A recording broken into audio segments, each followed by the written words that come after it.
to this midweek edition of the Pipe Bomb Wrestling Podcast, the show that is for the fans, by the fans. I am your phenomenal host, Mr. Podcasting, Chris Belcher. You can follow me at Chris Belcher24 on Facebook, Twitter, and Instagram. The show is at PBW Podcast on those platforms as well. Make sure you give us a follow. Make sure you interact with us. I know that we would appreciate that, and so would our partners over at the BodySlam.net YouTube channel, SportsWire Radio. Make sure you're supporting them as well.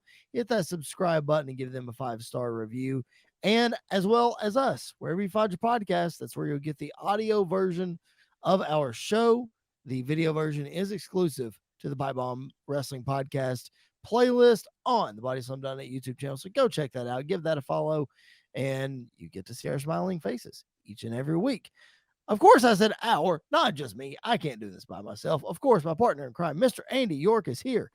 Andy, you did a flu game episode about a month ago, and now we're suffering through the pain of a foot injury. Bro, you need to wrap yourself in bubble wrap or something. Look, it's been a rough couple of months. All right. That's all I'm going to say. No, for those that are listening, I'm not going to show you my foot because it's disgusting. Please don't. Don't ever step on a phone charger plug part and impale your foot because it does not feel good. But other than that, I'm feeling good. Well, I'm not going to say I'm feeling good because it's been a hectic 72 hours as a wrestling fan. So it's not been good. It's been good, and then it's been bad, and then it's been good, and then it's been bad. So we're definitely on a roller coaster.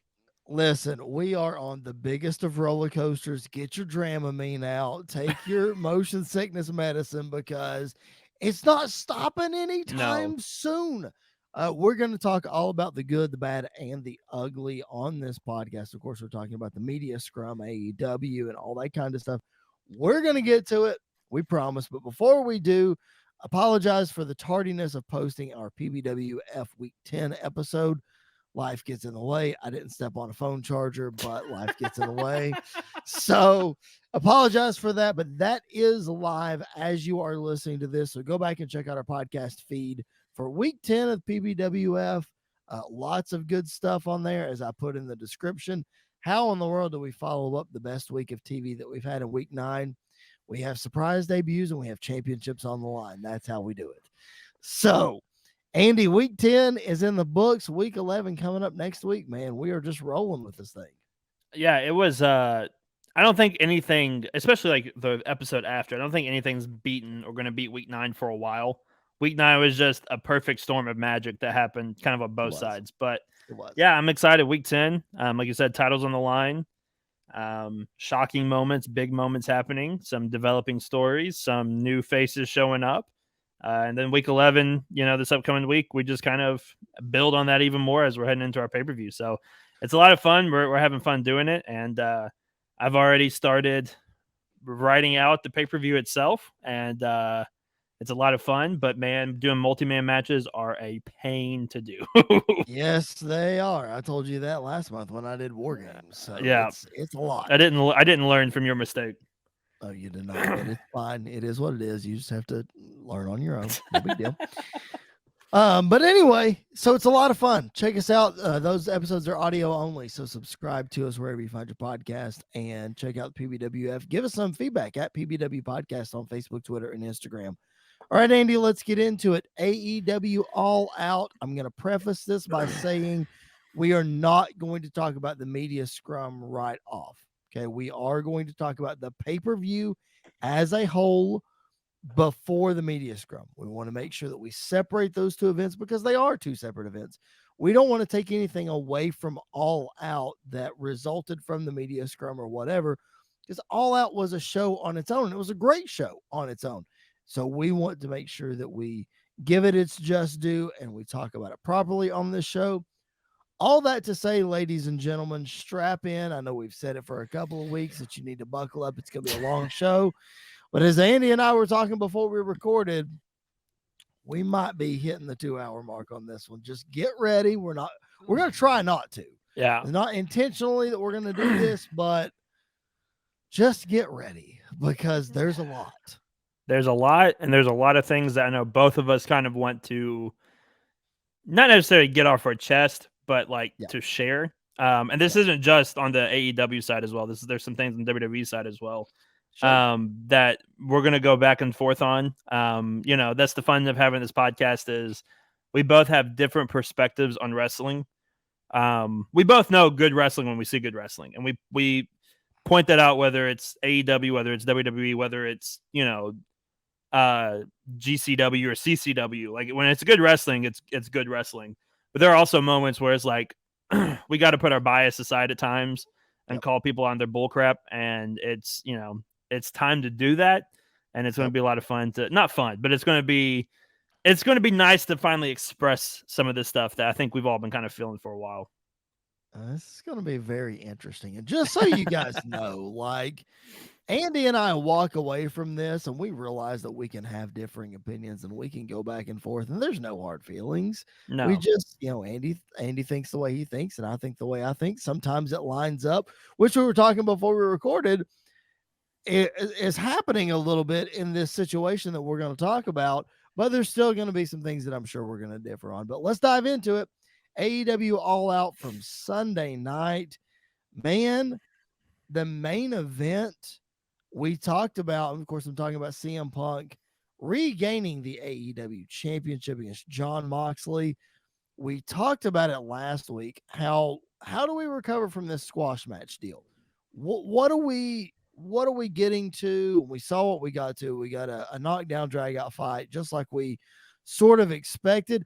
Andy, I halfway expected, I don't want to say that I expected Moxley to get squashed in this match because I don't think they would do that to him.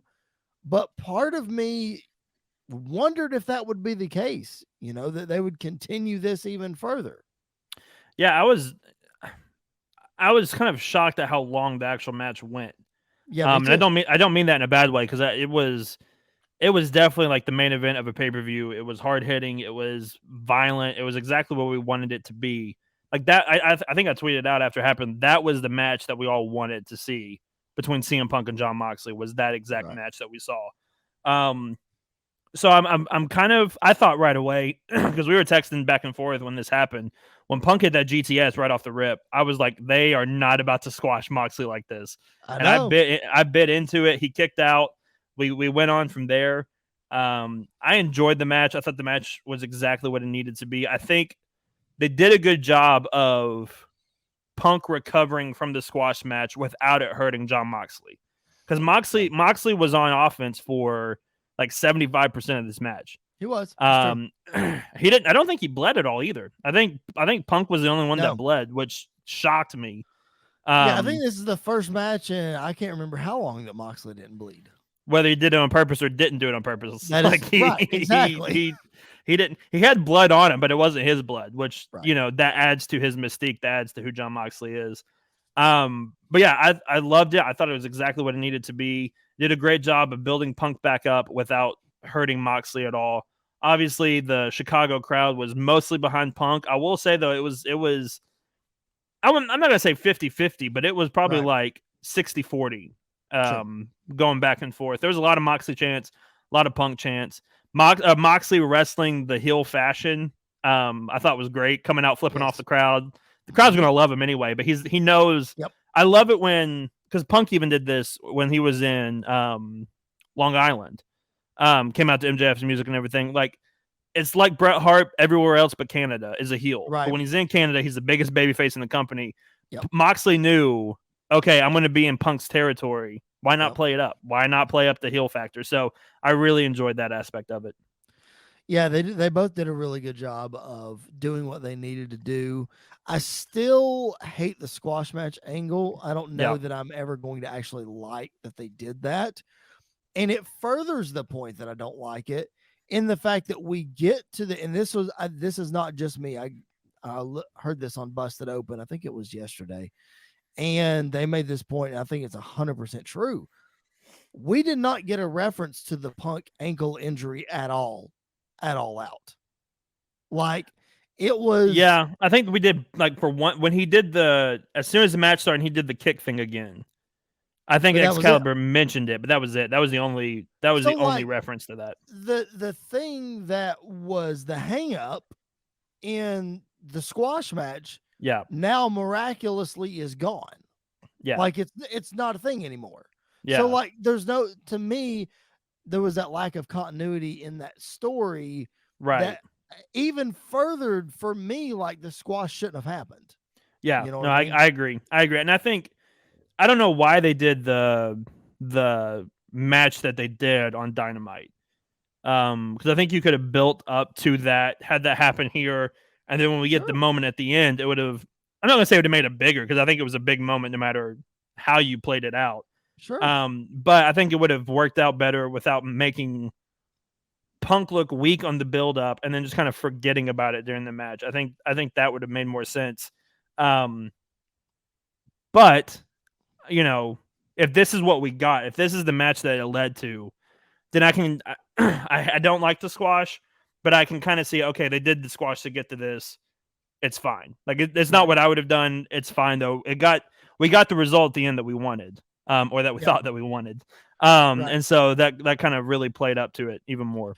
Yeah, I certainly am not taking anything away from the match or the performers or anything like Right. that. I just Yeah.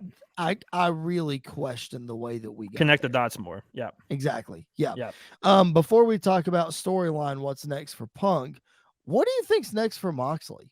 Moxley, I feel like has always seemed like almost, I don't want to say lost without the championship, but sort of, Yeah. because he's such the heart and soul in the face of AEW. When he's Right. not the champion, it sort of feels weird. It's like Stone Cold Steve Austin in the Attitude Era without the WWE Championship, you know? So Yeah. what's next for Mox, you think? Um, I could definitely see because they played it up a little and they haven't really touched it since. I could definitely see him and Danielson going back at it at some point, Okay. fairly soon. Um, he's already done a thing with Chris Jericho. I don't think him and Jericho are going to do anything for a while. No. I thought maybe Christian, but then there again, Christian is. I haven't heard if it's confirmed or not, but he's more than likely injured. Right. So I don't really know who else Moxley could go against, unless you're looking at Wardlow for the TNT Championship, or you're looking at Powerhouse Hobbs. Like that would be something that's different or interesting, to kind of put over some of the younger guys. I don't really know what's next for Jon Moxley, but he's one of those that no matter what he does, like you said, he's the heart and soul of AEW. So anything he does, the crowd's going to get behind, or they're going to love what he's going to do anyway. So maybe we go that route again. Maybe we go, he feuds with a different country instead of Japan this time. Honestly, I have no idea what's next for Jon Moxley. But I mean, but then again, that's kind of intriguing too. Of like, okay, maybe we can start somewhere new with Moxley and kind of, not saying that he's boring, because Moxley, this has definitely been the summer of Moxley, and Moxley has been killing it all summer long, all year long, really. So it's just kind of interesting to see what they're going to do with him next.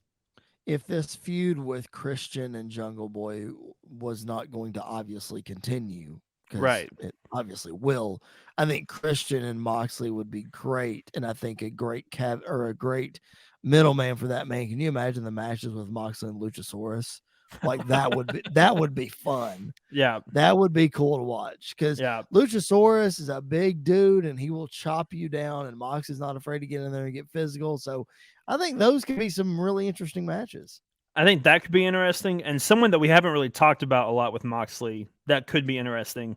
Moxley and Sting has something there that could be really special. Like, as much as I love that, and I do, because I'm a Sting fan. Moxley and Miro. Yeah. Now that could be fun. I think they're trying to. I mean, they're pushing for Miro to be more babyface. Well, Moxley could be a heel. Tweener. I mean, we could go full on Blackpool Combat Club heel. You could, and yeah, you absolutely could.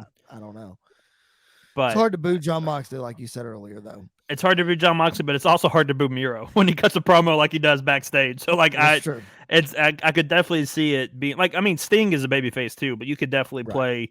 Sting's one of those guys that he could face a babyface or a heel and have the same conversation, and it works. So you could kind of do either way with both of them. Exactly. All right, we know that Moxley might be in question, but it is very clear, at least from a storyline perspective, the CM Punk's next challenger was the returning MJF. And it's been rumored for several pay-per-views. Oh, he's coming back. He's coming back. He's coming back. Well, we see in the first match of the night, the casino ladder match, that is won by a masked man. And later we find out that it is MJF. Now, I did not get to watch the ladder match. So when you texted me, you were like, it really has an MJF body type. And I was like, okay. So I looked up the picture. I was like, yeah, I can see that. Well, then as we kind of thought about it more and more and more, it's like, okay, that is who it's going to be. Yeah. Not that the reveal wasn't cool, because the way they did it was really cool, but it was MJF, man. Back in Chicago, I think you called it. Yeah, I loved everything about the way they did his return, from how he won the ladder match to kind of how he came out and challenged Punk for the titles right after as the show was going off the air. I really enjoyed it. The mask that he wore, first off, was amazing. Yeah. And then he comes out to the Rolling Stones, which was even better. Like that when I heard the music, I was like, I don't know who this is, but if they paid to get this song, it's got to be somebody huge. Yep, it's for a reason. And so him coming out to that song, him winning, he didn't drop any hints, which I'm fine with. I'm sure we'll find out on Dynamite. Him and Stokely Hathaway together, I was automatically like, that is an amazing group to have him with. Yep. Because yes, he's got some younger guys with him, but he doesn't have to worry about being the mouthpiece for all of them anymore. He's got somebody that can do the talking for him. It's kind of like, very reminiscent of Paul Heyman and CM Punk together. Punk didn't need anybody talking for him, but when Paul Heyman talked, it was amazing. So I really am excited to see where they're going to go with that. The way that they did his return at the end by playing the voicemail from Tony Khan was amazing. Absolutely amazing. That's what happens when sometimes real life storylines bleed into, a work. That they played into it perfectly. We give Tony Khan a lot of crap that's deserved. The voicemail he did sounded legit, sounded real, sounded like Tony Khan being upset, being mad, not wanting to do it. And it may have been a real voice, it may have been a real voicemail that he did or whatever, but I absolutely loved everything about it. Yeah, I definitely did too. We speculated last week that, is MJF really going to be a babyface? Because it's going to be Chicago. Is he going to be a heel? How's it all going to work? Hit the pop that he got when that music hit was, I think, it was pop of the night for me. I don't think it got any louder than when that music hit. I don't either. I can't think of anything else that would have. Weirdly enough, it was either that or the Acclaimed. One of those two got the biggest pops of the night. So I completely agree. And the fact that he flipped off the crowd and the crowd went crazy when he flipped them off. They started cheering even louder, like he was stone cold flipping them off. I loved it. We talked about it. Yeah, he's going to be the pop he's going to get is loud, but when he starts cutting the promo or when he starts talking to the crowd, they're going to boo. They were happy to see him, and they're happy that he's back. I don't know if he's going to get a boo for a while. He'll say something in some city and he'll tick everybody off. They're going to be in Buffalo this week, so I'm sure he'll say something about the Bills Super Bowl or whatever, and they'll all that. But man, the pop he got, the reaction he got, it was worth him not being there for a while. And it worked to perfection. And again, none of us really know the ins and outs of what was real, what was storyline, whatever. If you listen to, I think Wardlow did an appearance on a podcast a couple of weeks ago, and he said that his match with MJF was one of the worst nights of his career because it was supposed to be like this big thing, and then everything that happened with MJF just made everything up in the air and in question, and wasn't the crowning moment that it needed to be, which makes you I don't think Wardlow is making that up.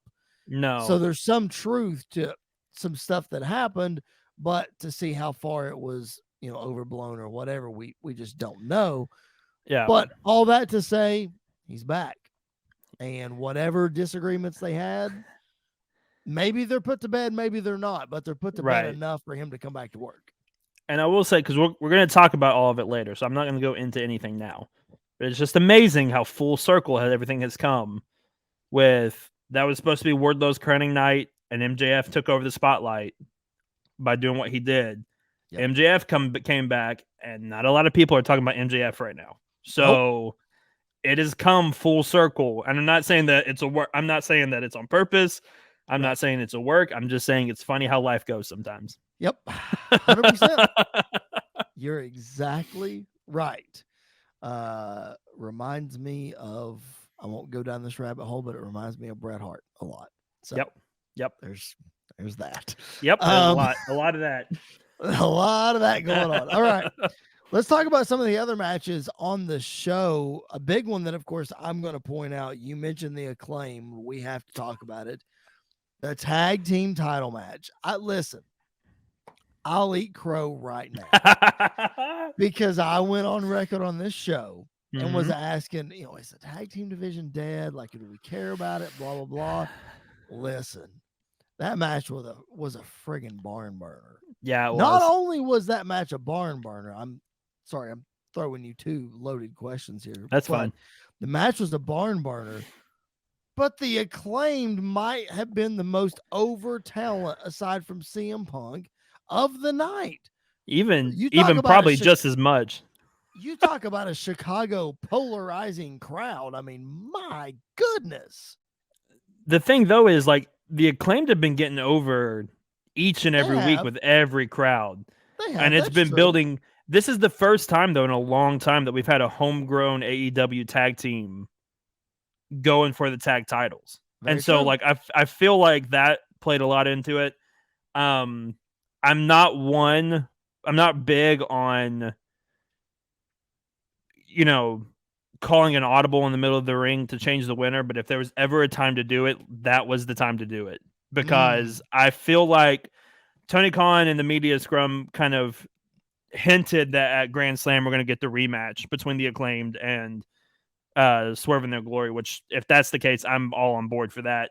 But man, this was the moment to put the titles on them. This was the moment. Like that makes sense because they're from New York.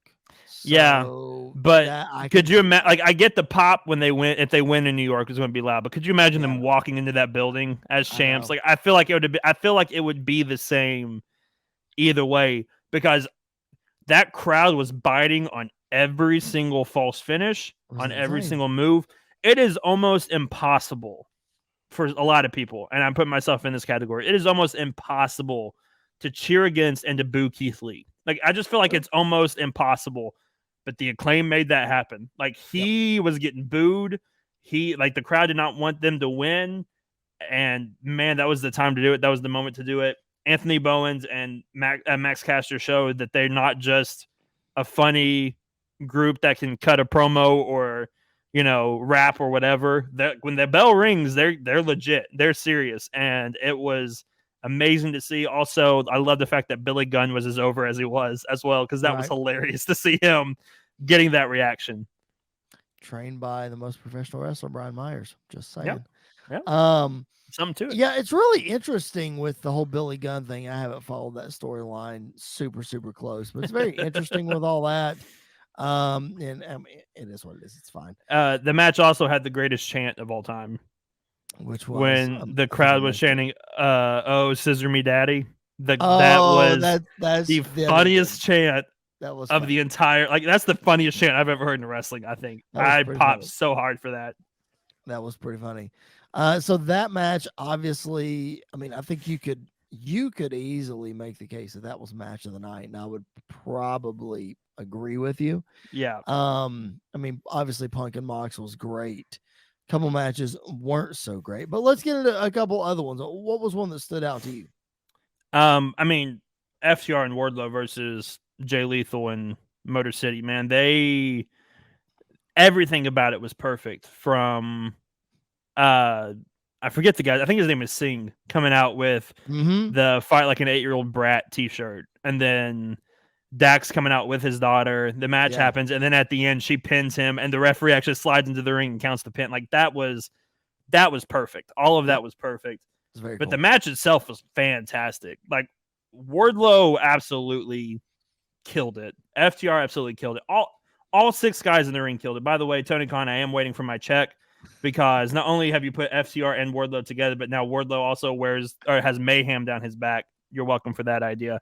But I loved it. It's probably not the match of the night. I think it was going to be very hard to beat that tag match. And I don't think anything of the night beat the tag match. I don't really know if anything of the weekend. There's one other match that could have beaten that tag match over the weekend. But this match absolutely lived up to the hype and lived up to the expectation. So I absolutely love that.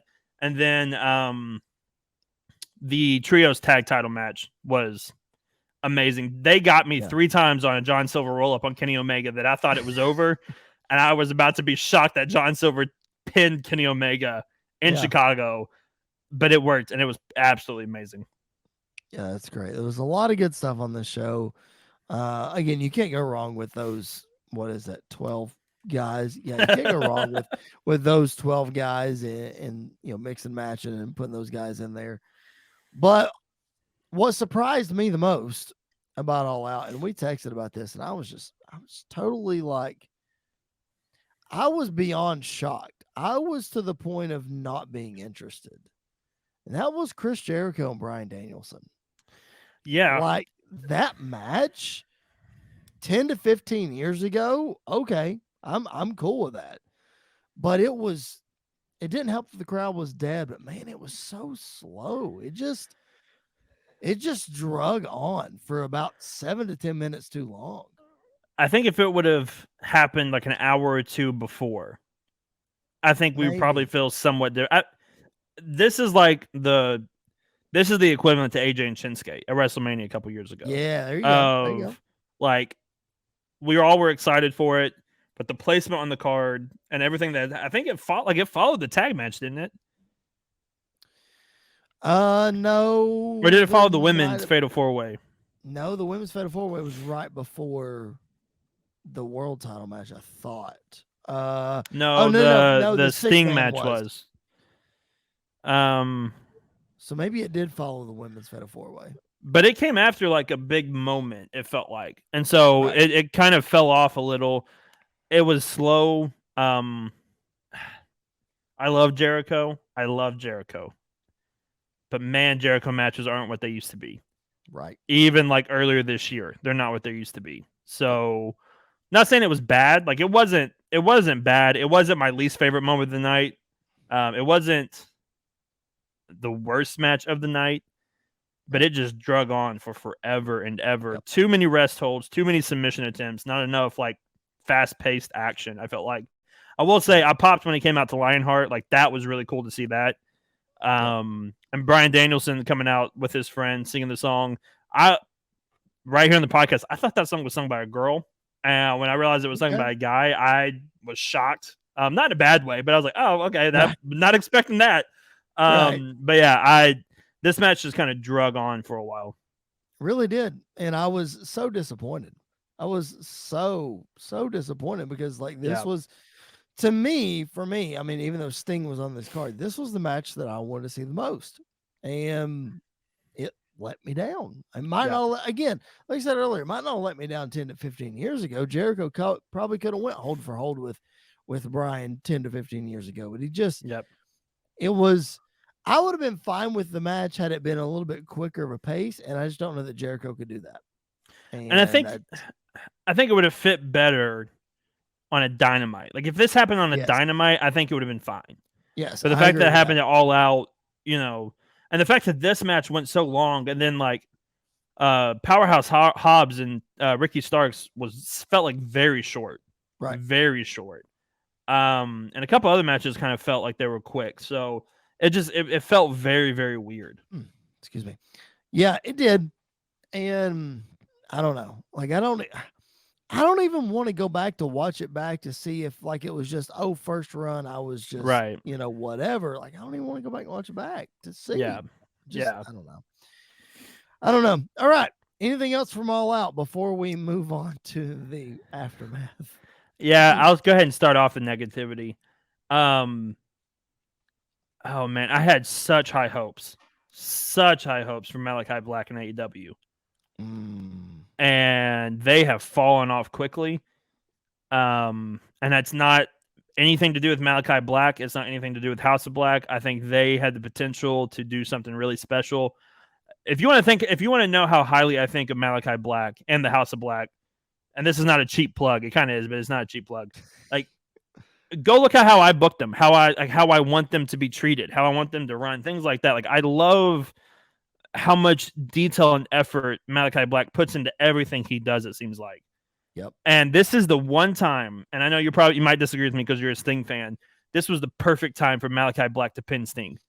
It would have been absolutely amazing for Malachi Black to pin Sting in the ring because, and we don't know the contract status. We don't know. There's been a lot of rumors and reports that Malachi Black has asked for his release, mainly due to like mental health issues, which if that's the case, I hope he finds happiness wherever he goes, whatever happens. I hope. Yep. We care more about the man than the performer. And that may sound terrible, like in a weird way, but we care more about the guy than the performer that we see on TV. So we hope he finds help. Hope he finds happiness if that's the case. This was the perfect moment to have Malachi Black pin Sting in the ring, have House of Black get this massive win. They got a really cool entrance. They got a really cool moment.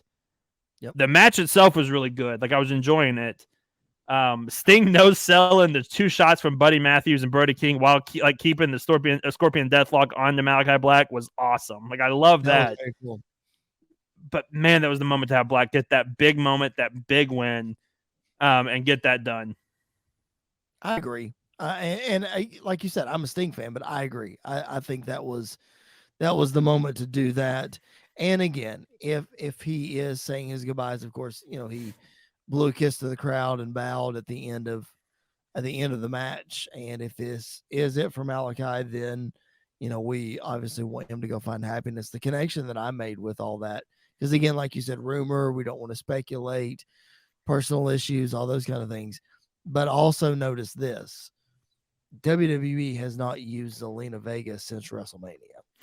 Nope. So I don't know if that's tied to this in some way. I don't know. Again, not speculating, not trying to put a rumor out there. I'm just trying to connect the dots. So yeah, I don't know if it's anything to do. I mean, they have their private life. They deserve to have their private life. Sure they do. And so we're not getting anything like that. I know. I mean, we saw it with Bray Wyatt after Brody Lee died. Like, he went through a really tough spell, losing one of his best friends in the world. Like, we forget sometimes these are human beings that go through human life stuff. Yep. Which will tie into what we're getting ready to talk about as well. Like, they deserve to have privacy. They deserve to have. They don't deserve to have every little thing about them spread. And so all we can hope for is that he finds happiness. He finds peace. That he can come back and be Aleister Black, Malachi Black, Tommy End if he wants to come back as Tommy End, whatever the case is, and do what he does best and do what we all love to watch him do. Do you find, and we're speculating here, we don't really like to dive too far down the speculation rabbit hole, but right. I'm going to ask you anyway. There's a lot of rumors floating around that the reason he's not being granted his release is because they're afraid he's going to go to WWE because of Triple H. Right. If he really is requesting his release because of mental health issues or whatever, like what do you think about that whole contract situation? Like, do you think AEW is just trying to prevent him from going, or do you think they're trying to say no? Let's keep you. Let's try to help you. Like, what do you think? It may be both. Like, I'm honest. Like, I get it. I get it from an AEW perspective of, at the end of the day, this is still a business. Sure. And so you're trying to conduct your business the best way you can and trying to help yourself out. And so if you have that idea that he might go, he's just asking for his release to go fight for the enemy or whatever, work for the enemy. I get not wanting to release him or not wanting to grant that. However, and we don't know, they may have had these conversations. This may have happened. AEW and Tony Khan were very quickly hands-on with trying to get Jeff Hardy the help that he needed. Yes. And so if that's the case with Jeff, I imagine it would be the same with everybody else on the roster. Sure.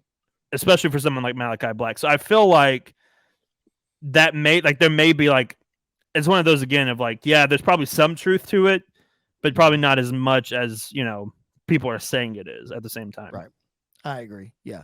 Like we always say, there's a nugget of truth to every rumor that floats around. It's just a matter of how far, blown up that it gets. Yeah. One more thing that I want to mention before we move on to the media scrum situation.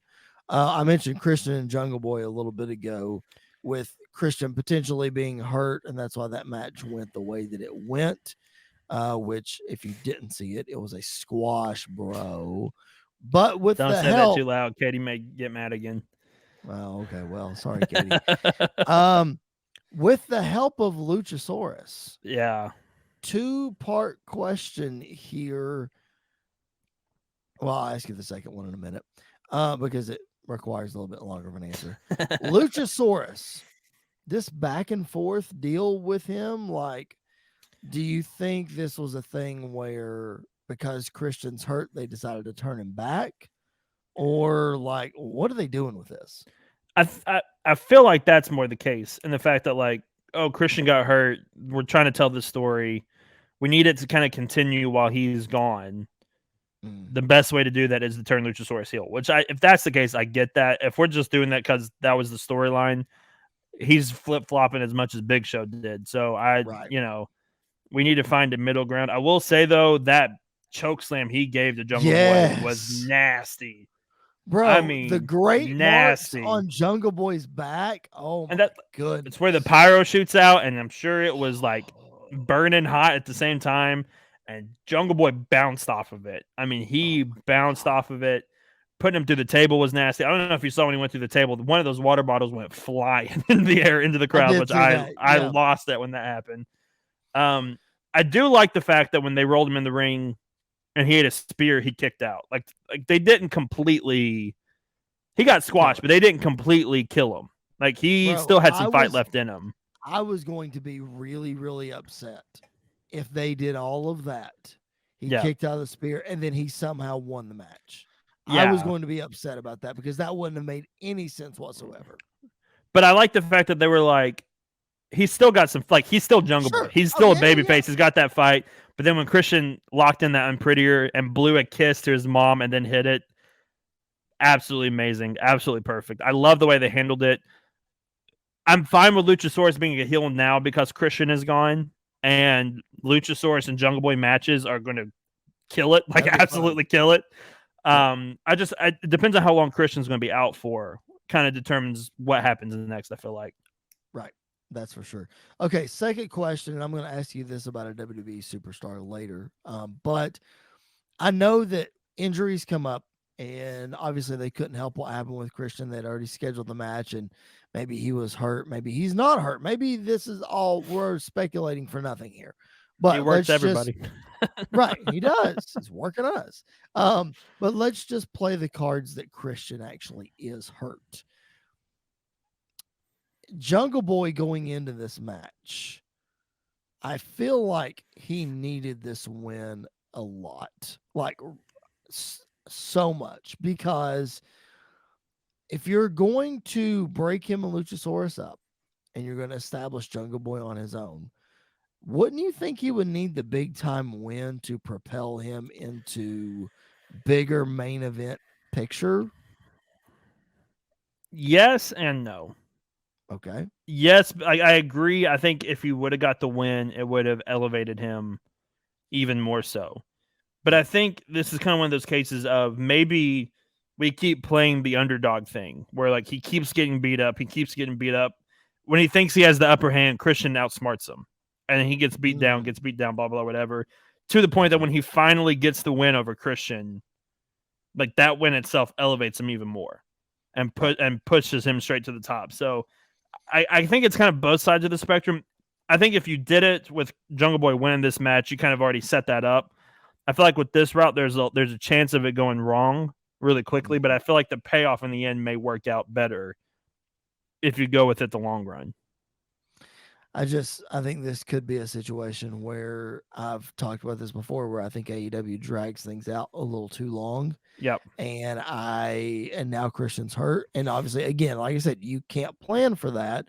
Right. But now you're in a situation where you're trying to extend the storyline and you're trying to get the same payoff 5-6 months down the road that you could have just gotten right then. Yeah. Because if he would have squashed Christian, holy cow, Yeah. that would have been insane. Yeah, it So would have. I would have just pulled the trigger on that payoff and let's just go. But that's I'm never gonna argue when Christian wins a big time match. So can't make that. I'm not gonna complain. All right. That's pretty much All Out. Now we talk about the aftermath. Yeah. And again, as we said at the top of the show, we understand that this is the biggest news in the world of wrestling. Generally, we would have led with this topic. However, I wanted to give All Out the credit that it deserves. We needed to talk about the event as a whole before we talk about all the nonsense that is at the end. So, if you are just now somehow discovering what happened after All Out, let me just fill you in. So, after every AEW pay-per-view, they do a media scrum where they get all the wrestling journalists and they get everybody in a room and they do press conferences, just like post-game of a football game or any other, sporting event, what have you. And CM Punk was the first one up. CM Punk comes out. He's bloody, still got his gear on, has the title. And the reporter goes to ask him a question, and Punk goes off. He starts talking about Colt Cabana without mentioning him by name. Yeah. Like that's an important point to make here before we get too far into this. Punk never mentions anybody by name. Nope. But he mentioned one person by name. Right. He mentioned Vince McMahon. That's true. That's the only name he mentioned. That's true. But any AEW talent, no, he did not mention. You could, by very, very clear context clues, you can figure out who he's talking about. But he did not mention anybody by name. He starts talking about Colt Cabana. And apparently some dirt sheet writers have started leaking some more information about how they've been getting into it. And AEW, we all kind of assumed this was eventually going to be a problem. Yeah. Because of everything that happened with them back in, what was it, 2013, 14? 2012, something like that. Yeah, something like that. So anyway, starts talking about Cabana. And then he starts talking about Hangman out of nowhere. Then he starts talking about Kenny and Bucks and the EVPs. And that's where this situation gets hairy. Because I don't really know what his beef is with Hangman. Maybe you can shed some more light on that. They were, during the time when they were building up to their match at Revolution. Was it Revolution? It was Double or Nothing. It was Double or Nothing. Yep. When they were building up to that match, I think there were some things that Punk either specifically asked that he not use in his promo, or that Paige didn't even bother to ask if he could use. Okay. And so he went on a shoot, brother, and started shooting on Punk because that's what Punk does, and blah, blah, blah, blah, blah. And I think, and it did not set well with Punk. And so that's what the whole Adam Page situation, like, cause when he came back, after his injury, and when he made the save on Moxley, he sat down, cut that promo, and he called out Page. Right. That was a shoot. He just did that just to make Page look bad. Exactly. So there's somewhere, and I don't know if there's probably specific reports out there, but there's bad heat because Page apparently went off script or went and did his own thing, tried to shoot on Punk, and it did not set well with Punk. Right. Okay, so there's that. I get that. Cool. Okay, and I get you have beef with Cabana. That is public legal knowledge. Yeah, that you have this beef. I get that too. Okay. Well, then apparently you have beef with the EVPs, saying they couldn't even manage a target. What are they doing managing a wrestling company? So all of these perceived backstage issues and rumors that we've been talking about for the last couple of weeks. Yeah. Yep, it's a reality. Crap's going down. Yep. I get that he has beef, but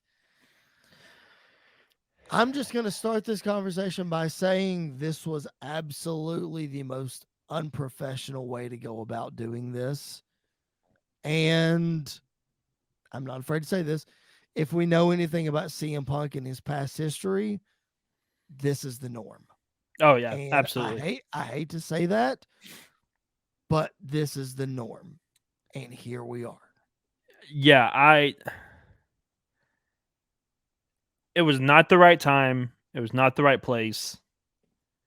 Obviously, he just finished a wrestling match with a big moment in his hometown. Adrenaline And was doesn't high. even acknowledge it. No, adrenaline was high. Emotions were high. Everything was high. We don't know.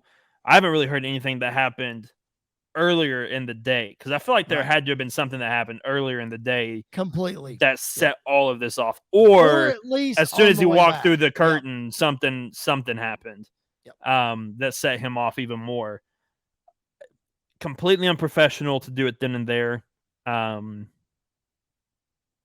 Wrong to handle it there. This is definitely something that you handle in house On within. multiple levels. Yes, because this is. We'll kind of let's just kind of jump through to the Go. end as well because Go. Yep. Punk finishes the press conference after lighting a torch on it. He lit the most realistic pipe bomb on Cabana, on the EVPs, on the wrestling journalists that were there. He lit a pipe bomb under everybody. Yep. Walked out, and the report is one of the reports. There are many reports, so but they all can. The consensus is Punk was in his locker room with Ace Steel, and there was a confrontation between Punk and Ace Steel with the Elite, with Kenny and with the Bucks. Right. Apparently Ace Steel hit Nick Jackson in the head, or threw a chair at Nick Jackson, made him have a black eye. Yep. Punk swung, I think, on Matt. Ace Steel was pulling the hair and biting Kenny Omega. Like, it's just acting like children at that point. What I'll say is, I agree with some of the things that Punk said. Sure. And while I agree with the things he said, he shouldn't have said it where he said it.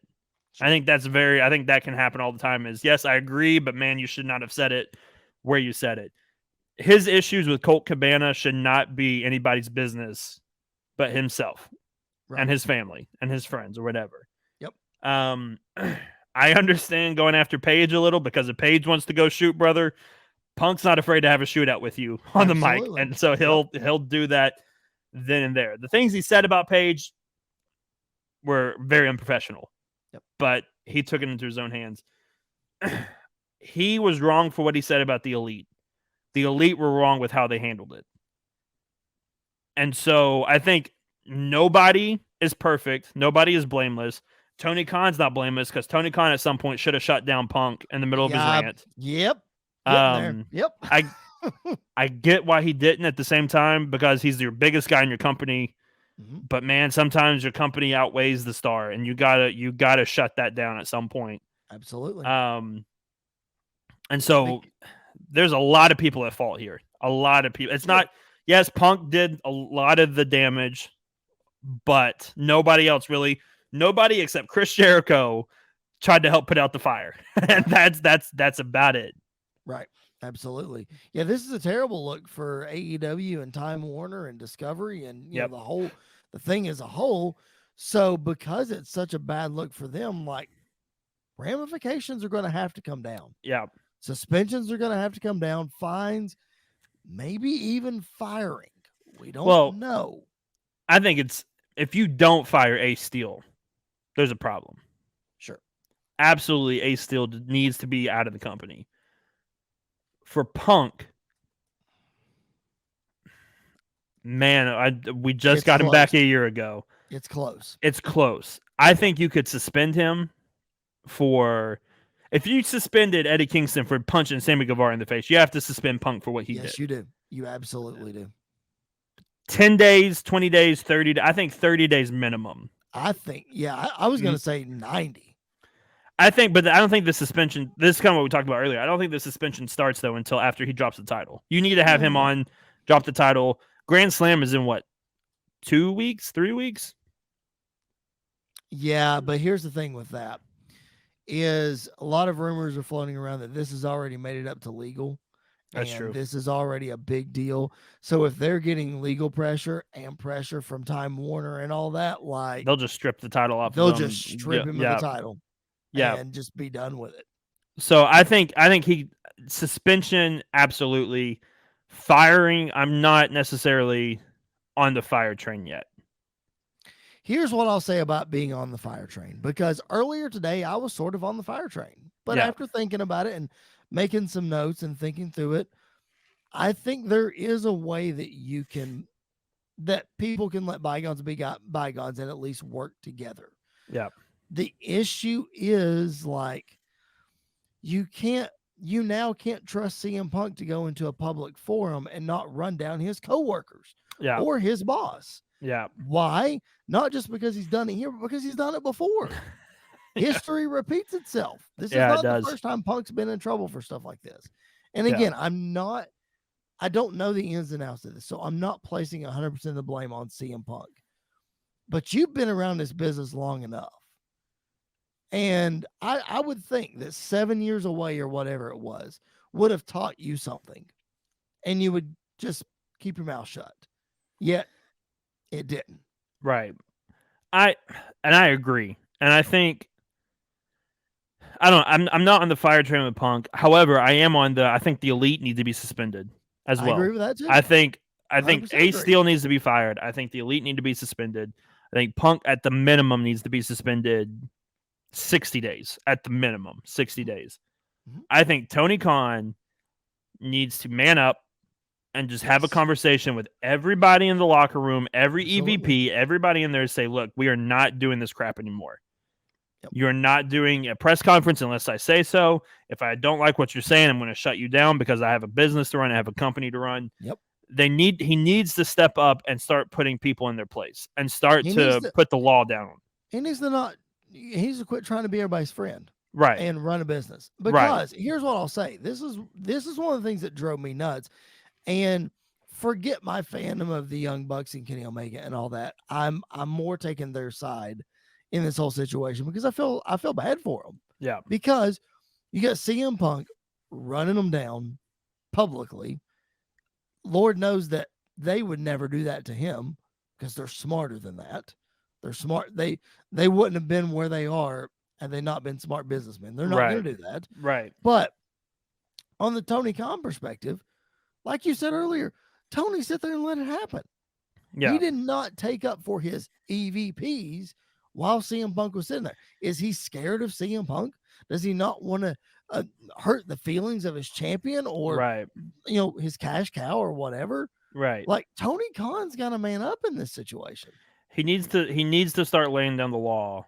Yep. And this isn't just with Punk. Like, this goes to, Thunder Rosa. This goes to Eddie Kingston. This goes to a lot of different people that need to. Sammy Guevara, all that kind of stuff. Sammy Guevara, especially, need to learn their place in the company and need to learn.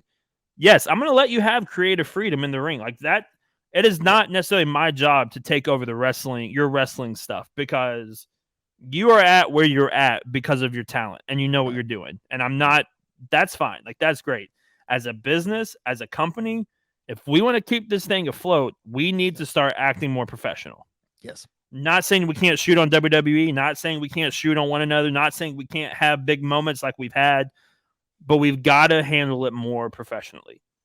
And that goes all across the board. And I love the fact, I don't know if you caught this or not, Tony Khan worked himself into a massive shoot on WWE during the scrum. Because it was hilarious though. And I somewhat agree with him. I don't completely agree, but I somewhat agree. They talked about how the pay-per-view buys for this pay-per-view were down compared to last year. And he said, well, part of that is because of roster injuries that we've had. We haven't been able to build the card we want to. But I don't think it's a coincidence that we're the third pay-per-view of the weekend. Which I kind of like. I get that. I don't think they did Clash of Castle and Worlds Collide on the same weekend by coincidence. No. At all. And so he worked himself into a shoot on that. You need to go watch that if you haven't seen it. It's hilarious to see him work himself into a shoot. But that's funny. If he wants to be that passionate towards WWE, he's got to be that passionate in his own home. And he's got to... You got to get your house in order. Exactly. And so We said the same thing about WWE, man. Vince McMahon did not have his house in order when he started to leave the company. Like when the last year or so, there were a lot of issues. Actually, pandemic on, there were a lot of issues. Sure. Now Triple H and Stephanie, and I'm not going to mention the other guy because I don't trust him still. Tony's brother. Tony's brother. It's a work. I'm telling you, it's all work from the beginning. They have their house in order. Like they are getting their house in order. AEW's got to start doing the same. Like we are past the honeymoon phase. The product is still what the fans of AEW want it to be. But the professionalism and keeping this business afloat has to change as well. And so I think it starts right there. It starts with that. And it just, man, it kept I was sitting here Sunday night and every 5 minutes something else was rolling. Because I was watching the media scrum and I was like, I didn't know whether to be I didn't know whether to laugh, to be shocked, or what else was happening.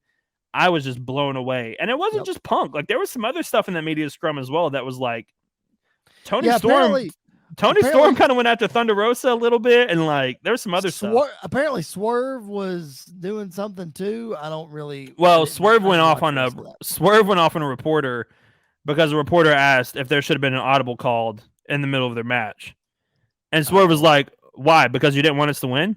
It was like, "Well, all right." It's like, okay, Swerve kind of went off on him a little bit. That's funny.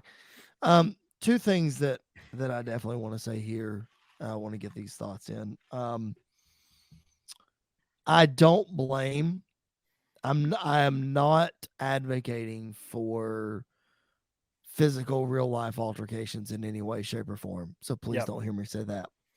I do not blame Kenny and the Bucks for approaching Punk and Ace Steel about this. Now, whether they approach them going after them to fight them, I don't know. Yeah. But I do think, well, number one, they're EVPs of the company. I don't care what Punk thinks of them. Right. They're his boss in theory. Yeah. So he publicly humiliated them in a public forum. That's his bosses. So the second point of this is let's put this in a real life perspective, because we all know that wrestling is so far removed from real life, even in a real situation like this, that it's not even funny. Put this in a real life situation, Andy. What if I were to go to work tomorrow? We have a regular production meeting on Wednesdays. What if I go into work tomorrow, today, as you're listening to this, and all of my bosses are there, and I just start running them down, everyone? What's going to happen to me? You're going to get knocked out by somebody. I'm getting knocked out and I'm getting fired all on the same day. Yeah. On the same day. Yeah. So, like, that's the real world. That's what would happen. Yeah. So put it back into wrestling context. If those guys are getting publicly humiliated, and that's not just Punk standing up in front of the boys and running these guys down. That's him standing up in front of everybody, the whole world, and running these guys down. They had every right to be upset. Now, do I promote violence? No, but they certainly had a right to go, hey, let's talk this out. And yes, I completely agree. They had a right, and they needed to go confront Punk about this. The moment was not right. Sure, I can see that. They needed to wait. I think this would have been more productive if they would have waited till they cooled off, until Punk cooled off, and they had a day or two to sleep on it and let emotions go out the window. Sure. And let thinking take place. Logic happen. Yep. I don't know if these media scrums are going to happen anymore. And if they do, I think it's only going to be like Tony Khan and possibly Jericho. I could see Jericho doing it as well. I don't think anybody else really will do it or should do it, to be honest. I love it. Like, I love the press conference. And here's the thing. WWE has tried to do this here recently, and AEW's done this for a while. Yep. We're trying to be in reality. Like, we're trying to make this as reality-based as possible. If this happened in a UFC world, I don't think we would bat an eye. Nope. We would not bat an eye, because to hear Conor McGregor or to hear Daniel Cormier or anybody else run down a Dana White or anybody else, that's That's like taking a Tuesday. breath. That's Yeah, like that's taking a breath. Tuesday. Right. So I get that. And if you want to live in that world, Tony Khan needs to be able to say, all right, let's live in that world. Like, if you want to bring up my stuff, I'm bringing up your stuff. Like, we're gonna work this out. If you want to be realism and you want to do all this stuff, then but two people can play this game. But it's not going to be beneficial to anybody if we go that route. I just don't think that makes for a safe work environment in this situation, because in the UFC, in that example that you just gave, the UFC, those guys are getting in the octagon. They're trying to hurt each other. They're legit trying to hurt each other. Yeah. The beef that they have is real, and they're trying to hurt each other. Right. They're not going to walk away and go grab drinks after the show. It's not going to happen. In the wrestling world, these guys are giving their bodies to each other. There's a level of respect and a level of trust that has to be there. Now, if you're going and running each other down, then you're trying to get in the ring. Something's going to happen. Somebody's going to get hurt, like legit. Yes, and I think while what he did was unprofessional, and I think what the Bucks did was unprofessional in that moment, I don't think either one of them or all four of them will get in the ring and deliberately try to hurt the other one. I feel like they are professional enough in the ring to know when to do it. Now, I'm sure some of the shots are going to be stiff. Like, there's a difference in being stiff and being unsafe, and I think that would be the fine line that we walked. But I completely agree. You got to be able to trust the person that you're working with, that you're going to be facing in the ring with. You got to be able to trust them. And if I'm Punk, I understand why I'm not trusting the Young Bucks and Kenny Omega, especially if they are the ones kind of leaking this stuff out about me, because apparently the Bucks are still salty that he didn't want to work with them back in 2019 or whatever, and blah, blah, blah, blah, blah. I get, like, I can't trust you. Like, you're going to leak this stuff to the press about me. You're going to leak this stuff to journalists about me. How can I trust you? And I also get the Bucks and Kenny Omega are like, look, we're your boss. Like, you gotta respect us. You can't run us down like that. So I get both sides of the spectrum. Everybody was unprofessional. Everybody screwed it up. This is something that should have been taken care of behind closed doors with nobody knowing what was happening until it was over, and we move on. But yeah, here we are. We're talking about it. We're building it up. I can promise you this. This might be the highest rated Dynamite of all time, though. People tuning in to watch. Like, if it did one thing, it got viewers to tune in, because I can promise you where I will be sitting Wednesday, tomorrow night, sitting down watching it on my phone or on TV or whatever the case is. I will have my eyes on Dynamite to see what happens. And guess what? It has nothing to do with MJF coming back. Full circle. Not a thing to do. Full circle with it. They had a perfect storyline, and here we go. So speaking of storyline, two things that I want to ask you about as we kind of wrap up this section here. Number one, we're talking about the ongoing theme here has been the Bucks and Kenny are Punk's bosses. Now, we don't know exactly what the EVP role is in AEW anymore. We've heard rumblings, and our boy Cass at bodyslam.net has produced pieces about what those roles actually look like and that sort of thing. So nothing is 100% confirmed as to what the role is. That being said, with that title, they have invested in this company, so they have some ownership. Therefore, they are CM Punk's boss in one way or the other. Right. My question to you is this now a product of the inmates running the asylum? Is this now the big issue with wrestlers having an EVP title? I'm not saying should we take that away from them, right? But does it all sort of, in your opinion, boil down to, well, if the wrestlers weren't running the program, we wouldn't have this issue? No, because one, I think this is more an experience than anything else. Mm-hmm. Because this is the first time, like this year is the first time where they've had this kind of controversy with all of these different elements and moving parts and things like that. And even with that, like WWE's had some moments like this before. So like even if you aren't a wrestler and you're an experienced president or vice president or whatever, you're going to have moments like this. Every company is going to have a stain on them at some point. Yeah. It's the way the world works. It's the way life goes. So I don't think this is necessarily the inmates running the asylum as much as an experience, not knowing what to do in this moment, and just emotion taking over. And when emotions take over, everything becomes unhinged, unreliable, and you don't know what's going to happen anywhere. And I got to be honest, like, yes, Punk should absolutely respect the Bucks and Omega as their like as the boss, because they are the bosses. However,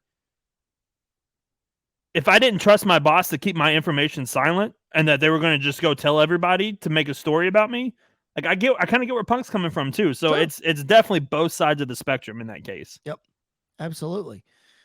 Second thing I'm going to ask you. Oh no, we're turning this. We're talking about how this is going to be the highest rated Dynamite. Everybody's going to be tuned in. Blah blah. yeah. What are the chances that this thing gets buried enough that we get a storyline out of it?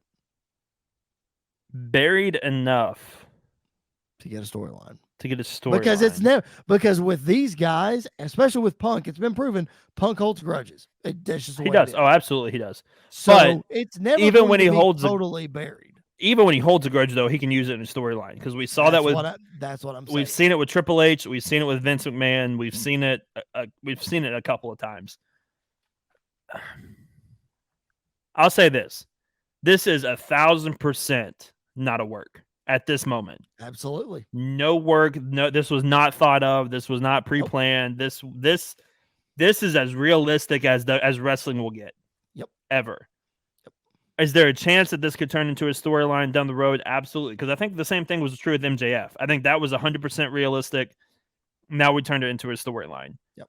I could definitely see that. However, with the way things went down, I don't think it will. And in fact, I expect either Punk or I expect the other three to not be in the company within the year at this point. And if it's Punk gone, I don't think we see Punk again in the wrestling ring. Bro. Which is depressing for a massive Punk fan. Listen to this. You saying that sprung another question. Told y'all we're going to go a long time on this show. Get ready. If you're speculating right now that either Punk or the other three are out of the company within the year, we're talking 3 months here. Yeah.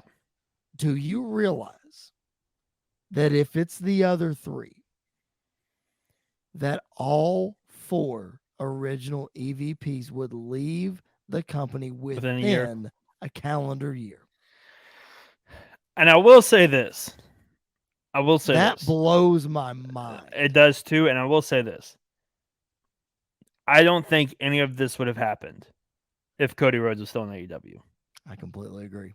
1,000%. I think there would be beef. I think there would still be heat. I don't think the Bucks and Kenny's reaction would have been the same. I'm going to even say this. I think Punk still would have said what he said, because Punk doesn't care. He would have. If Punk's not going to listen to Vince McMahon, he's not going to listen to anybody. Like Tony Khan means nothing to him. To be completely honest, that's why people love Punk, is because he doesn't care. And that's the whole reason why I love CM Punk, is because he does not care what he says to who he says, or who he says to what he says, and nothing else. He doesn't care. Right. However, I think if Cody was there, Cody would have been realistic enough to slow down Kenny and the Bucks. Yep. And to go in and have a civil conversation with Punk. Right. I think that would have been the case. And I'm not trying to dog on Kenny and the Bucks. I just think we have seen before their emotions get high. And Cody seems to know how to hold his tongue when he needs to. He knows when to be professional and when to be unprofessional, is what I'm saying. So I think that would have played a massive role into all of this.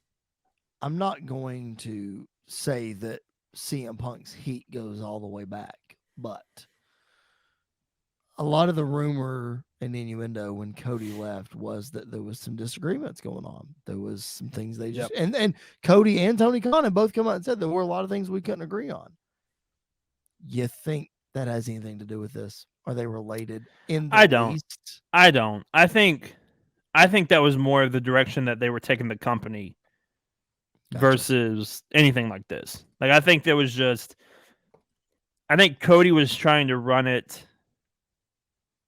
more, I'm not going to say more WWE style, but he was trying to run it like he had known it, like he had seen professional wrestling be run, versus Tony Khan, who was, you know, hey, the fans want to see all this stuff. Let's give them all this stuff right away, right now, blah, blah, blah, whatever. So I think it was more the direction of the company than anything else. I got you. Do you think, again, we're speculating here, do you think that, again, our boy Cass put out article a long time ago about the roles of the EVPs and how they really didn't have power anymore, and it was all Tony Khan and blah, blah, and it was just a glorified title, basically. Do you... It's hard to speculate to say, do you think this would have happened? But do you think this is somewhat a result of that, in that AEW began one way with 4 guys and with Jericho, and we quickly shifted to Tony Khan, the buck stops with Tony Khan. Tony Khan's trying to be everybody's friend, and here we are. You know what I mean? Yeah, I think that definitely plays into it, because a good boss is not going to be everybody's friend. Right. But a good boss is also going to let you know the lay of the land in the most professional and respectful way possible. Like, I feel like in the 2 people that we have seen, and I'm not including the current regime in WWE, so I'm going to put them aside because they haven't been there long enough for us to see anything yet. Right. I think we have had 2 extreme opposites on both of the extreme sides. Right. And the fact that Tony Khan was like the final say, but he was going to hear everybody out and he was going to do everything that he wanted to do with, like, he was going to let them do basically whatever they wanted to do. Right. And we've seen sometimes that works perfectly, and sometimes it fails miserably. Right. On the other side of the spectrum, Vince McMahon was like, if it's not my idea, I'm really not going to listen to it. And if I like your idea, I'm going to take over your idea. Like, 2 completely different sides of the spectrum. And when he did that, sometimes it worked and sometimes it failed miserably. So we haven't had anybody that's been like, yes, I'm the final say. Yes, I will listen to your ideas.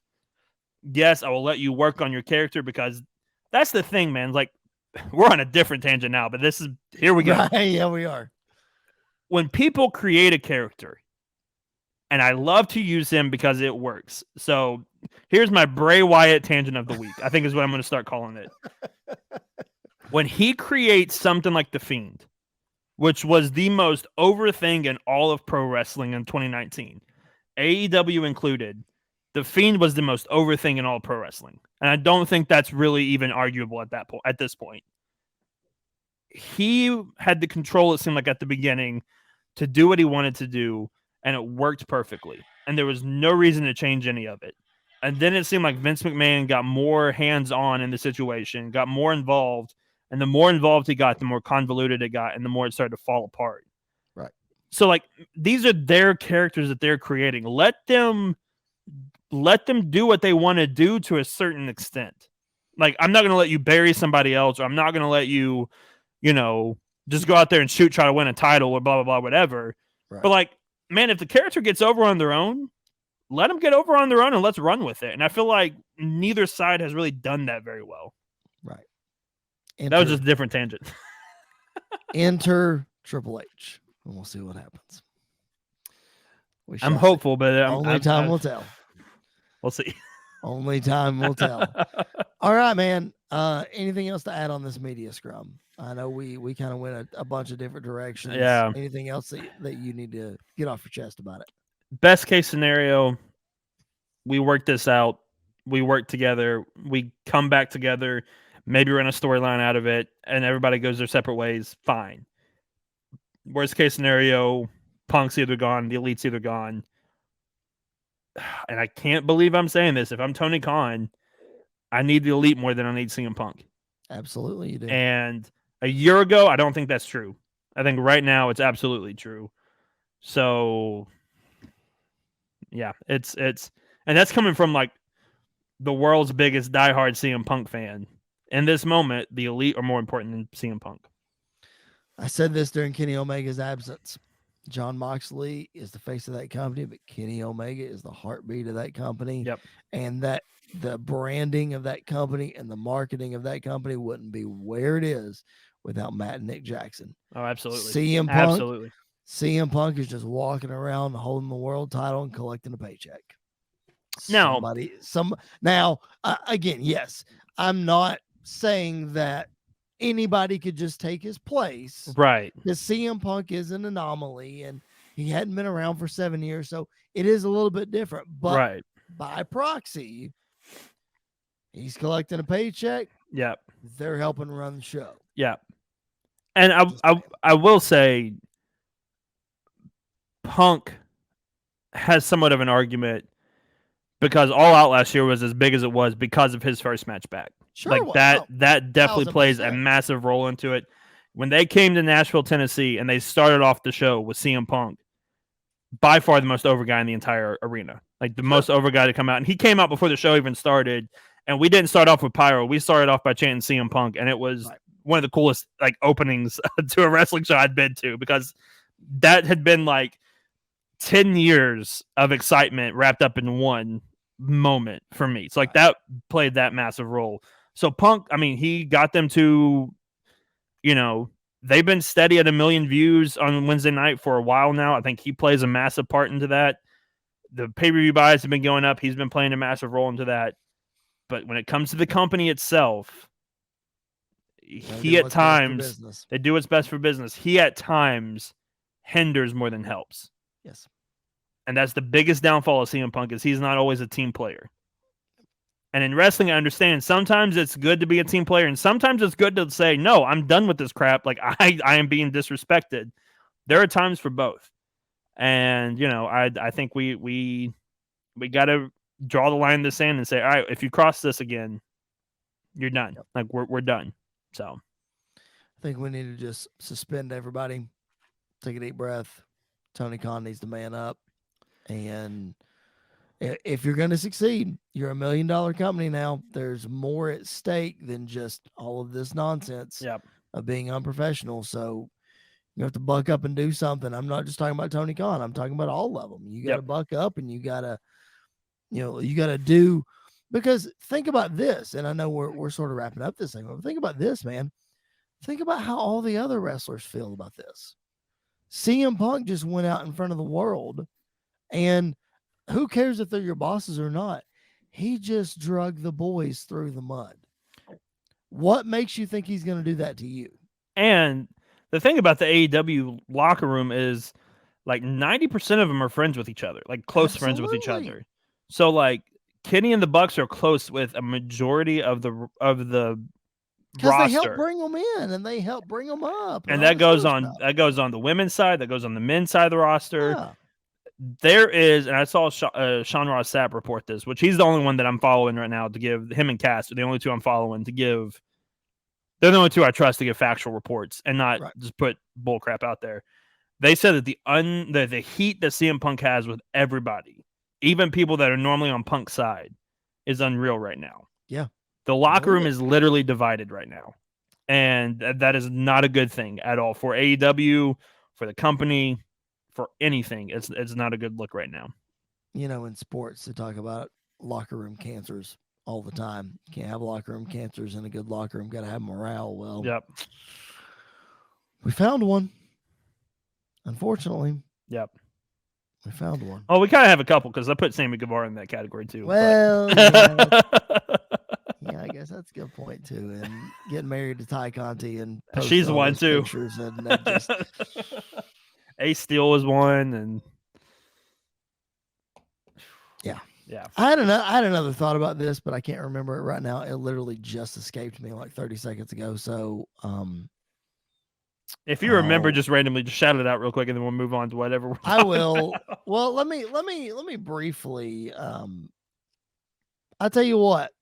Tell everybody where they can find our podcast, and let me see if I can think of it real quick. Oh wow, you're putting me on the spot. Let's see if I can do this. You can find our podcast on youtube.com/bodyslam.net. You can find our podcast anywhere you listen to audio versions of podcasts: Spotify, Google Play, Apple Music, all of that fun stuff. You can follow us on social media at PBW Podcast on Facebook, Twitter, and Instagram. You can follow me on Twitter at I am Andy York. No, Andy _ PBWP. That's mine. Don't follow the other one. And Chris is at Chris Belcher 24 on Twitter as well. And I think I did it all. I think I You covered got all. it all. Look at that. Wow. Look at you. 5-star review. Yeah, that stuff subscribe, too. all that kind of stuff, please. Share it around. I figured out what I was going to say. See, I just needed you to do You're that, welcome. There you and go. I would go back and figure it out. Apparently, this has not been confirmed by anybody of higher authority when it comes to wrestling dirt sheets and all that kind of stuff, but it's been floated around on Reddit Uh-oh. that CM Punk was injured during the altercation. Yeah, I've heard some of that too. And some people have said, well, it could have been the match, but it could have been the altercation. A lot of people were saying he might have got hurt. Like, when I say hurt, I don't mean Black Eye Nick Jackson hurt. I mean torn pec hurt. And we know how long that puts a man on a shelf. Yeah. So, especially if you just came back from a broken foot. Like, that, to me, that turns a whole new wrinkle in this whole thing. Again, not saying it's true. I'm just saying there's that narrative that's been floated around right now. So, as of recording this, because I'm glad you mentioned that, because I saw a notification of about an hour or two ago. Okay. Fightful report, which is Sean Ross Sapp and them. Yep.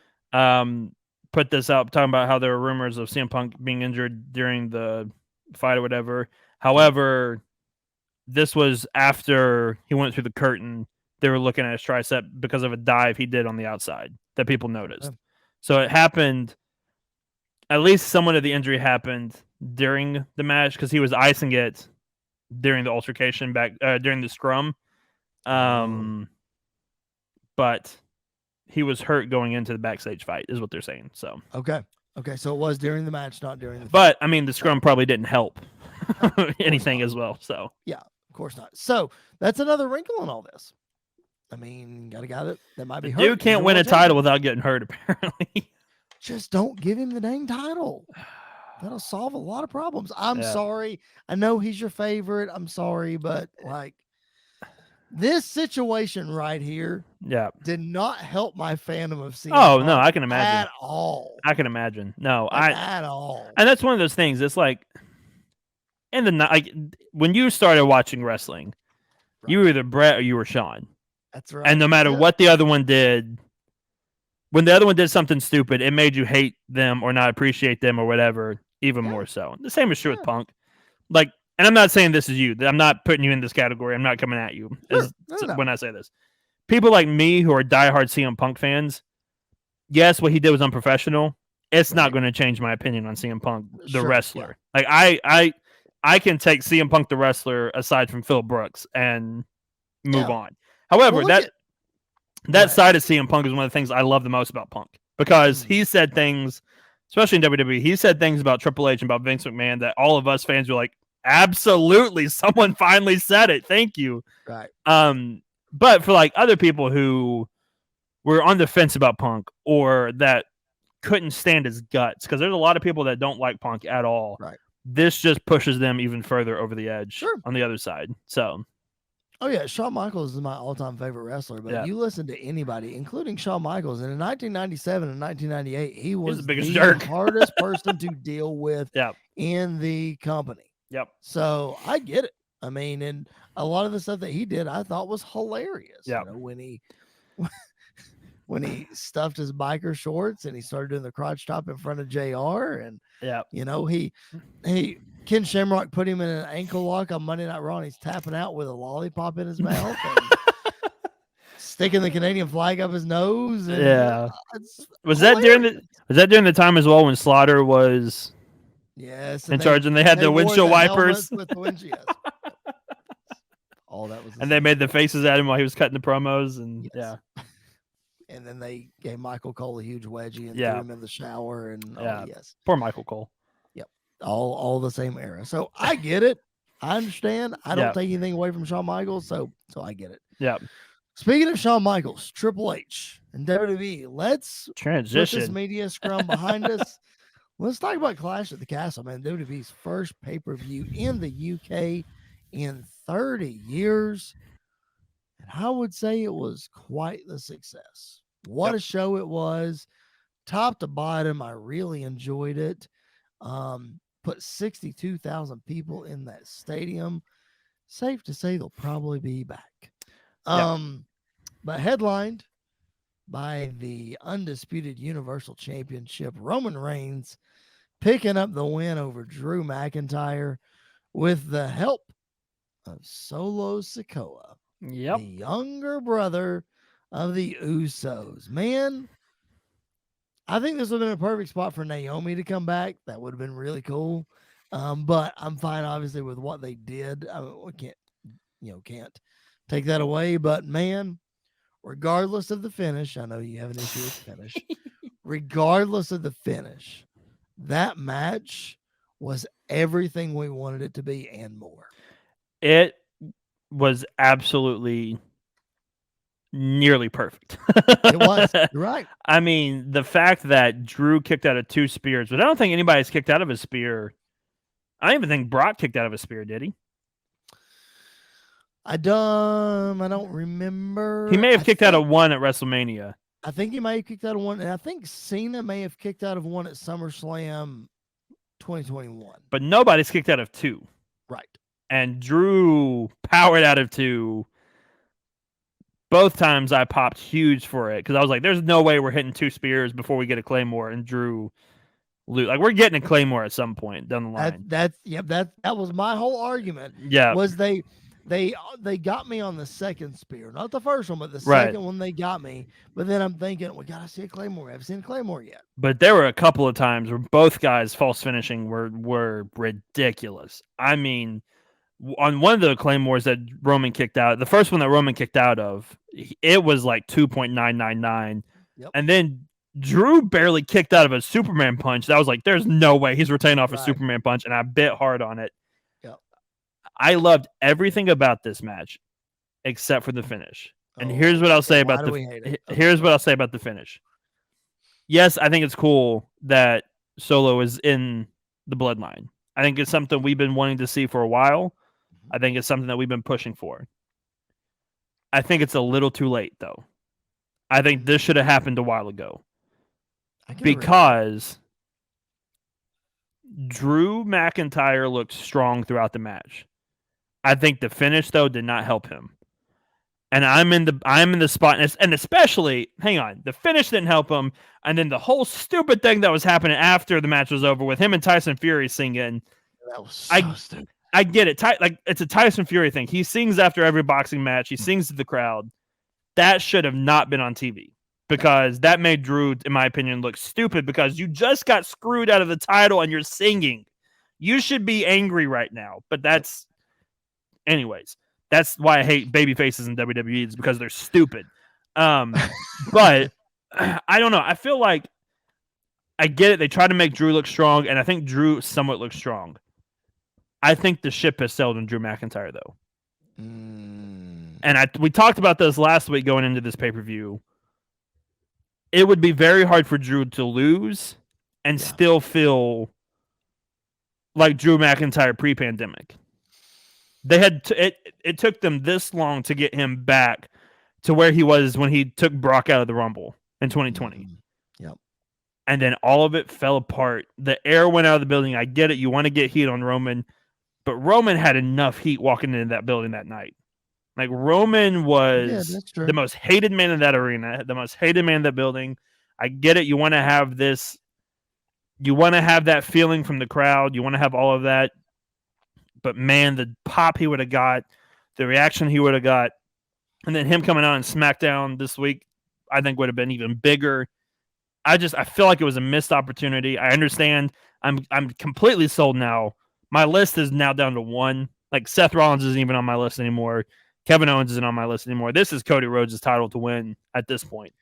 Wow, Seth is not on the list anymore. I know.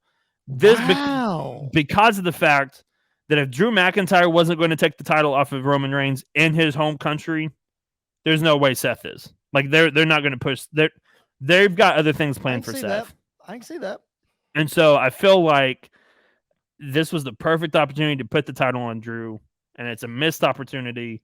I get it. You're building the bloodline up. The bloodline feels stronger. Roman still feels stronger, even though he's as strong as he can get. I just feel like it was a missed opportunity to put the title on him. I can agree with that. I can also agree with the fact that the ship has probably sailed on Drew McIntyre, at least for now. Yep. I don't think he's going to get another shot, but I don't think this hurts Drew.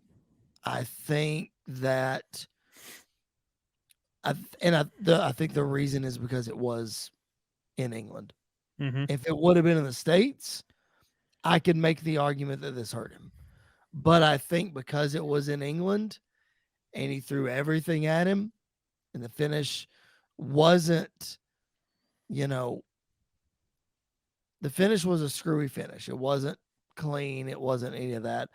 I don't think this hurts Drew. That being said, I take him off my list. Mm-hmm. I'm like you. I think he can still do big things. I think he still can be the face of SmackDown aside from Roman, obviously. But I was okay with it. I'm like you, though. You brought up the good point. I didn't think about this with Sikoa, with it being just a little bit too late. I agree with that. I do. But to me, this didn't take away from the match.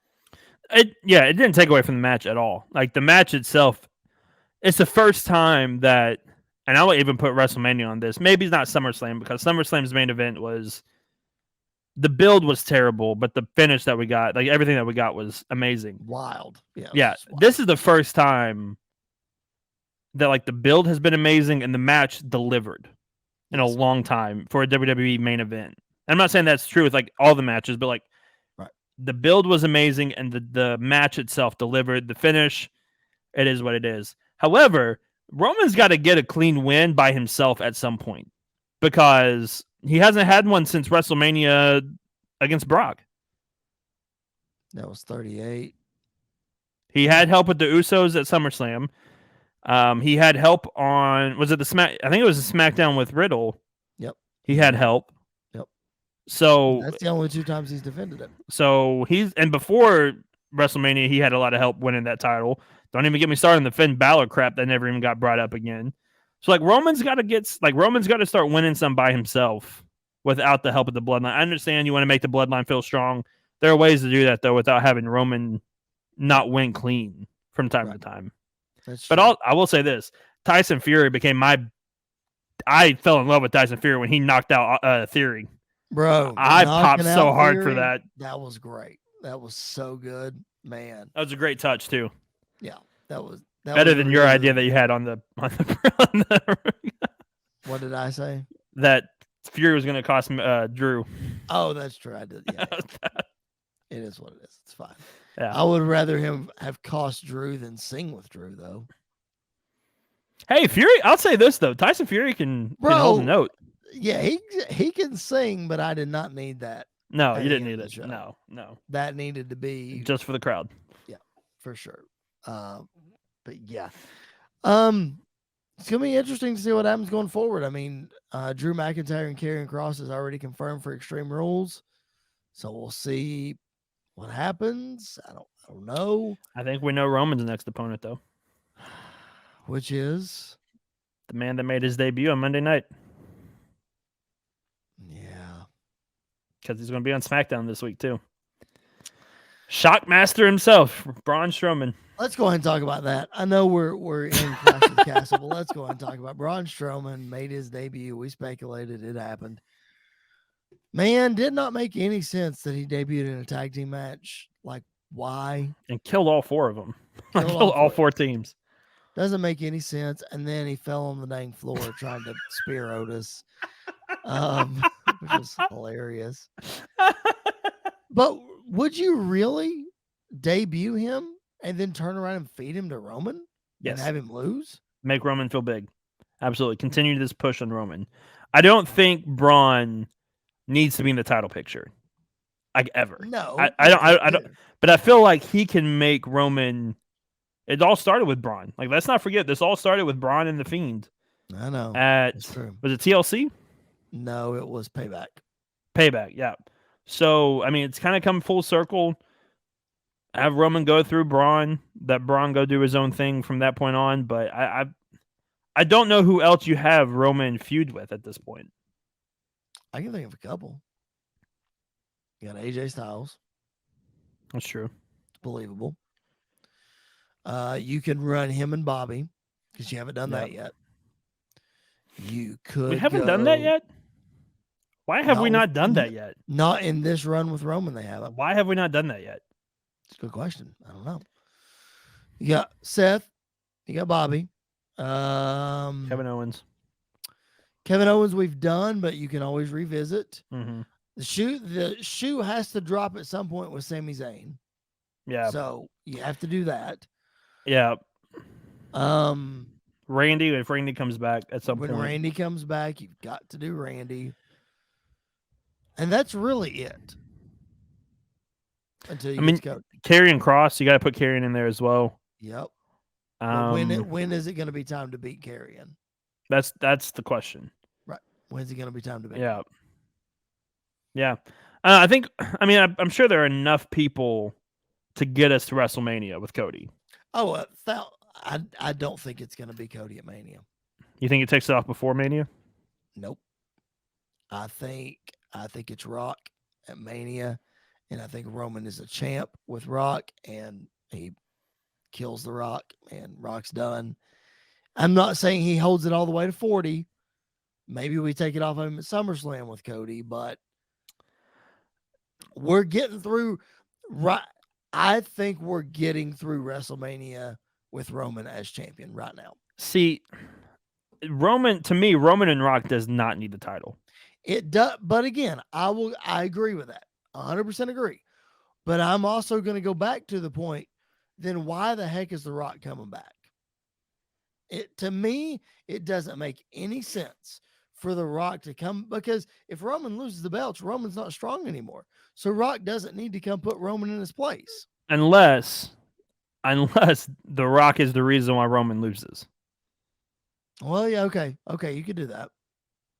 And then kind of go from there. But then, do you have Cody not be in the Rumble and you do Roman and Cody at the Rumble? Do you do Elimination Chamber if you do it there? Oh, that's not a big enough show to do it on, though. That would be awful. It needs to be on a SummerSlam, overseas show, except in Saudi. Don't do it in Saudi. I guess if I'm booking this, because what sense does it make to have Rock help Cody win? Right. I think it makes more sense to have. Well, yeah. I think it makes more sense to have Rock help Randy win. And then Randy drops the title to Cody. But I agree, but here's the whole issue. Whoever beats Roman needs to be elevated. Randy Orton does not need that win. See, I disagree. I don't think they need to be. I think they need to already be there. Yeah, well, it's kind of like Drew. I think Drew was at the edge of being there. I don't think he was there. I think he was at the edge of being there. And if he'd have won, then boom, he is pushed all the way there at that point. I think with Cody coming back, he's right at the edge. If he beats Roman, I think Cody needs to be the one to beat Roman more than Randy, because Randy's won the title 14 million times or whatever the case is. 14. Yeah. Versus the first time Cody's ever won one. It needs to be against someone and I get the story of Randy and Cody, mentor, mentee, blah, blah, blah, whatever. Right. But the weight of Roman getting beat by Cody Rhodes, I feel like holds more than Randy losing to Cody for the title. Sure it does. And we also still have to factor in Austin Theory in this whole thing. I don't think for long. That shoe's got to drop at some point, too. I don't think for long. They are not taking that briefcase off him and putting it on Johnny Gargano. They're not doing it. I'm holding my hopes up, man. I'm holding my hopes up. They're not doing it. Give it to Dexter Lumis. That would be even worse. Because again, whoever has that thing is going to cash in and win. Maybe. I don't think it's a guarantee. Well, Because I think that makes Roman look stronger if he beats the guy that has the briefcase. well, that's true. You're right. So then you have to have it on somebody that you can waste. Like Austin Theory. You don't put it on Johnny. Okay. All right. Let's move on. We're quickly approaching 2 hours, so let's get a move on here. Seth Rollins and Matt Riddle, banger. Yep. At Clash at the Castle. Yep. You have long made the argument. Seth Rollins needs a win. Seth Rollins needs a win. Seth Rollins needs a win. He got one in this pay-per-view.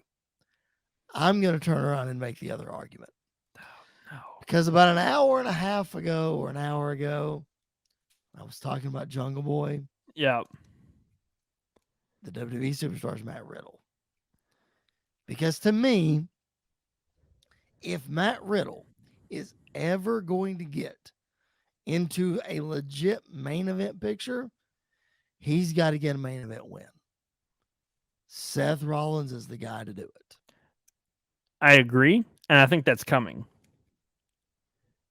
But I think you had to have what happened because it's not over. Like you could tell by the way that they reacted at the end. It's far from over. Oh, we're running this back at Extreme Rules. And I put it in the cell. Put it in the cell. Absolutely put it in the cell. And I think that's where Riddle gets his win. Now, if I'm booking this, to be completely honest with you, if I'm booking this, Seth Rollins wins this whole feud, and Seth Rollins beats Riddle twice. And I think we keep pushing Riddle down the card, keep having him get beat, so that when Randy comes back, one or two things happen. Randy sees what he's been doing while he's gone, and Randy turns on him, and then Riddle finally gets his big win by beating Randy Orton. Or Riddle blames Randy, Riddle turns on Randy, and now Riddle wins as the heel. I think the big main event win for Riddle comes at Randy Orton's expense. Okay. I can buy that. And Seth Rollins absolutely needed this win. He hadn't won on pay-per-view in 18 months. I agree with it. Yeah, he does not get enough. I had my Bray Wyatt tangent. I'm on my Seth Rollins praise tangent. The dude doesn't get enough credit for putting people over. Sure he doesn't. And still making himself feel like a big deal. Still making himself the best, arguably the best wrestler in the world. Yeah. Yeah, absolutely. So what he did with Edge, perfect. What he did with Cody Rhodes, perfect. What he's done with Riddle so far, perfect. So, he's been killing it, but the dude needed to win at some point, and I'm glad he finally got it. Speaking of the dude on pay-per-view, what on earth was he wearing? He was a dragon. But it looked wild. It looked like the devil. I thought it was the devil at first. It did not look like a dang dragon. I loved it. It looked like he was wearing it looked like costume $5 wings that you would buy for a little kid's Halloween. I popped for it. I loved it. I thought he looked amazing. I need more of that. He walked out and I was like, are you joking me, man? Like, what are you doing? He's dressed up as a Nightwalker from Game of Thrones. He's come out as Thanos. Now he's come out as the Daggum Dragon. It's wild. Ridiculous. Seth Rollins is insane. And Matt Riddle came out looking like he was from Bikini Bottom with those shorts he was wearing. That's true. That's true. He did. Edge and Rey Mysterio against the Judgment Day. Your bold prediction guarantee came true. Yeah. Dominic made his turn. But before that, I thought it was a really good match. I was entertained by it. Edge hitting a 619, like that was a terrible 619. It was awful, but it was bad. It was the fact that he hit it was really is worse than the Canadian Destroyer. I'll say that. Next time Edge just hit the Canadian Destroyer, this was better than I thought it was going to be. Like I was expecting this to just kind of be, and it kind of was a quick squash, blah blah blah, whatever. But the finish that we got and the end that we got was worth it with what we got with Dominic. Edge coming out in the mask was ridiculous. I don't know how he saw in that thing because it was tight. It was tight on his face. Yeah, it was. But the way that they played up Dominic and the way they did that, the best thing Dominic has done on the main roster so far was that moment by far. How'd you feel about him coming out on Raw last night? I love it just because Rhea Ripley controls him. Like they have turned that into the storyline, and I am enjoying it. I love it. It's pretty funny. I don't know how I feel about it yet. you know, Dave LaGreca, that's his name. I went Mm-hmm. blank for a second. On Busted Open, he said, what would have been cool is because Dominic didn't immediately join the Judgment Day at the pay-per-view. Right. You could have strung this out for another month or so with this whole thing. Will he, won't he, that kind of thing. That could have been interesting, but I feel like we've been doing that though I agree. for a while. It's true. So I think it was time to pull the trigger or not. Yeah. Yep. Yeah. For sure. Liv Morgan and Shayna Baszler was Better than I thought. It was good. Better than I thought. I will say this, not expecting Liv to get the win. I was not either. And they did it in a way that kept Shayna look strong and Liv did not look bad. So I was pleased with it. Tell you something else you were pleased with. I'm teeing you up, hit a home run on this one, man. Boy. Gunther and Sheamus was everything that we wanted it to be. And more. The best match of the night. Really? Easily, in my opinion. Okay. The best match of the night.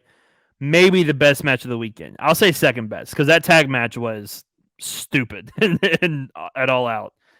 But this thing was perfect all the way through.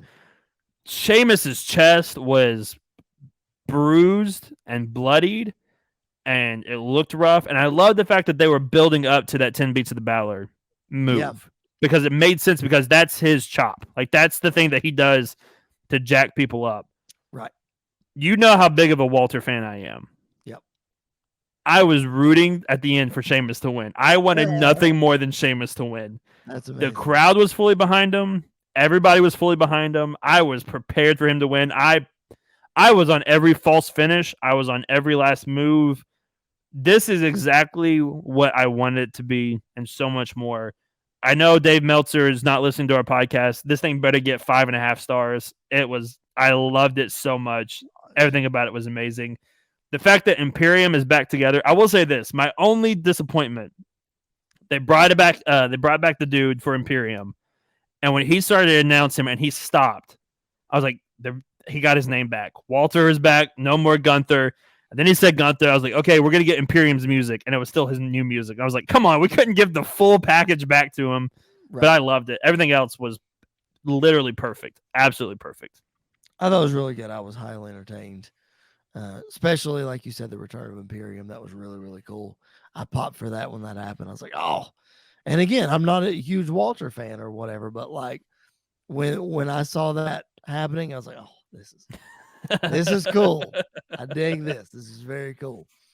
Opening match, Damage Control, Bayley, Io, and Dakota getting the win over Bianca, Alexa, and Asuka. Bayley pinning the champ, man. I love it. We're running with that for a little bit. I normally hate it when the champion gets pinned. This time it made perfect sense as to why that happened. And I love the promo. It also leans. Sorry, you're good. It also leans more to an understanding of why Dakota and Io didn't win the tag titles. Yeah.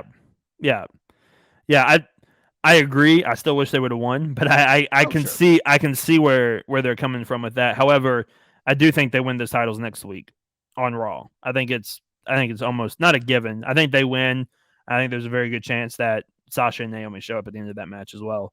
But I also love the promo Bayley cut on Raw when Bianca came out. I was like, oh, you think I'm coming after your title? No, when I want that title, I'll come get that title. But right now I'm helping out my girls. And it's like, that makes perfect sense. That's a great way to not have Bayley go right after the title, to keep that feud kind of going for a little bit, because Bianca can now feud with whoever. And then we go back to that at some point when Bayley wants that title. And like everything she said was absolutely believable. So I loved that whole segment with that. And the match itself was better than I thought it was going to be. A great way to start off the card, a great way to start off the show. Yep. England crowd needs to be the template for every crowd. I agree. Because they were on fire from the pre-show to the finish. Like there was not a dull moment. Yes, they were a little low in Liv and Shayna, but they still were up for it. Like they were still popping for it. I was so happy when they started doing the Bayley chant, because I was wondering if they were going to do it, and the way she handled it was perfect. All of it was perfect. Yeah, that was very cool. We got a massive FU chant to Roman Like that was amazing. So yes, props to that crowd. They've been waiting for 30 years. They did not disappoint at all. And we need to go back every year because man, it was a fun show. I really think they will. I mean, I don't know if it'll be Clash at the Castle every year. I don't know, whatever, but like I think they'll go back. Yeah, absolutely. I was listening to Triple H, speaking of Media Scrum. I was listening to Triple H's Media It was a press conference. It wasn't a Media Scrum. Right. I was listening to Triple H's press conference, and somebody asked him about coming back, and he said, listen, there are plenty of other, he said, not just England. He said, but there are plenty of other destinations here that love the WWE that we know that we would have this kind of turnout. So he said, it's safe to say we'll be back. I wouldn't be shocked if in the next 5 to 10 years, we have a major show at the Tokyo Dome in Japan. Ooh. And I wouldn't be even more shocked if maybe there was a relationship with WWE and New Japan for that show. Really? Yeah. Because, look, Michael Cole name dropped Io Shirai's sister on commentary, which blew me away. I think there's a really good chance that maybe the AEW New Japan relationship falls a little bit. And I think Triple H is smart enough to know if we want to build, because they're talking about doing an NXT Japan. Right. They've been talking about, I felt like they've been talking about that for a little bit. And I think the pandemic hit and then a lot of things fell through. That's right. Yep. I think they're talking about starting one back up again. Why not start one back up and also have the help of Japan, like New Japan with it, and run? Could you imagine a New Japan show and WWE together to get matches like Tanahashi and John Cena and Will Ospreay and Seth Rollins? Like, are you kidding me? That would be perfect. And then there are certain free agents that have a falling out with their company, and then we get the Young Bucks and the Usos in Japan. Are you kidding me? Ain't no way Usos are winning that match in Japan. I can tell you that. And you know what? I'd hate it, but I'd be okay with it at the same time. Yeah, run it back in the States, and we'll get the Usos their win back. But there we go. That would be the epitome. Oh my gosh! Of a super kick party. You're kidding me? Right there. It would start. I'm pretty sure it would start off with double super kicks, taking all 4 men out to start the show off, to start the match off. That would be wild. We're really getting in the weeds on that. But yeah, I think it could be possible. I mean, you never say never. Right. I tend to push back a little bit just because the AEW's thing, but you're right. It could fall off. Who knows? And I mean, obviously there has been somewhat of a history between New Japan and AEW and WWE in the past. I think they had a working relationship in the 80s, 90s. I know WCW did. I think WWE did for a while. They may have, because Anthony Inoki showed up at one point, I think, on WWE TV. But I mean, I will say this: I am more hopeful for WWE to work with other companies now than just stay in their own little area. Oh, show. And I think that's a good thing. Like, I understand you don't want to expose people to your rivals or your enemies, blah, blah, whatever. Right. I think we were past that phase in wrestling. Yeah, for sure. Like, I think we were way past that phase in wrestling. It's not like you're working with AEW. You could work with TNA. You could work with New Japan. You could work with, enter name here. The only company I don't think they would ever be able to work with is GCW, because that is not their crowd at all. Right. But I think you could have a working relationship. Are you kidding me? WWE's going to work with AEW. We talked about it earlier. The brothers, they run the companies. They're going to work together. I say this: ask me that question about 5 or 10 years, and my answer may be different. I wouldn't be shocked if there was a show at some point. Oh, it will not. If that happens, I will not be shocked. No. I really won't. No. Even if we were to pull up social media tomorrow and it were to be announced, I wouldn't be shocked. No. I really wouldn't. I'd be shocked that it happened this soon. Right. But I think at this point, it's not inevitable, but it's up there. And as I said before we started recording about a completely different topic, it's not a 0% chance. No. In fact, I think it's not even. I think it's higher than 10% chance at this point. I do too. So, because once again, Triple H and Tony Khan know when to work with a company to make money. Yeah. and they did it with Jushin Thunder Liger, bringing him in NXT. I think you could do it again. The times that we are living in. Gosh, man. Could you imagine the ultimate Forbidden Door? 5 years ago, we would like none Never. of this. Never. None of this. A year ago. Even been close. We would have been closer though a year ago. That was Vince.